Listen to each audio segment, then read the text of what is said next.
So here we are in Almeria in Spain at the event of the Syngenta sponsored Tomato Grafting and Rootstock Conference, sharing an event with over 150 representatives from the industry across the world, mostly from Europe, but even representatives as far away as Australia and South Africa. So it's a great event, and we're able to enjoy 2 days of deep discussion about both the opportunities and the challenges that are faced by the industry.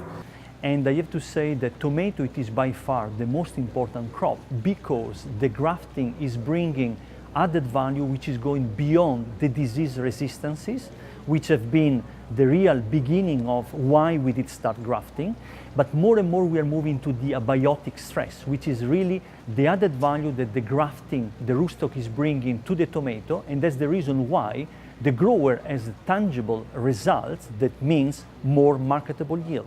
Worldwide today, we estimate that for the fruity crops, there is an adoption and penetration of the grafting technology, which is around 15–16%, which represent in terms of seeds value, $350–400 million, while in the next 5 years, we do believe that the growth will move up till 20% of the total penetration of the grafting technology, with a potential seed value which we estimate around 700 million.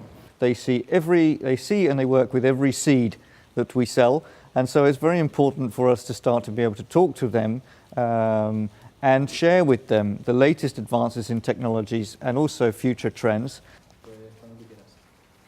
Pero nowadays, 70% of the total tomato production in Iberia, in Spain, is grafted.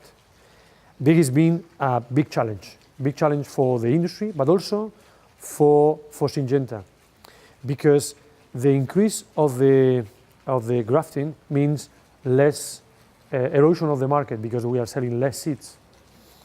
But at the same time, increase the probability to get illegal propagation. And illegal propagation is a big issue for Syngenta, but big issue also for jump and riser and growers, because it's the main limit to the innovation, and this market is about innovation. The idea that, instead of growing a plant which has roots and a stem and leaves, then, you grow two plants. One will be the basis, and the other one is, I would say, the upper part, and you graft them together. So what is the advantages, The lower part is a plant that you have selected for the strength of its roots, So having a very strong root system, it can, take the water and the nutrients from the soil more powerfully than the top and send that to the stems, to the leaves, to the flowers, to the fruits. And so you get a more productive plant with a longer cycle and which is able to withstand, disease or difficult conditions like drought or cold in a much better fashion. So this old technique now has been adapted to tomatoes and is now covering 70% of the tomato production. Indeed, we think that it will going to grow even more. First of all, it will expand to other crops. You could think about, cucumber, for example, or melon or watermelon. It will grow as well because it's also used outside of greenhouses. So, potential is enormous, and it will grow because it's a proven method in order to increase productivity, and we all know that we need to increase production.